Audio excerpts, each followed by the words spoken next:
అన్న పదం కొత్త ఆట నేర్చిందా పాపలాంటి లేత పదం పాఠశాలగా కూనలమ్మ జానపదం పల్లె దాటి వచ్చిందా చవళిల జానతనం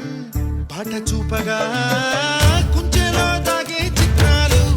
ఎదురొచ్చేలా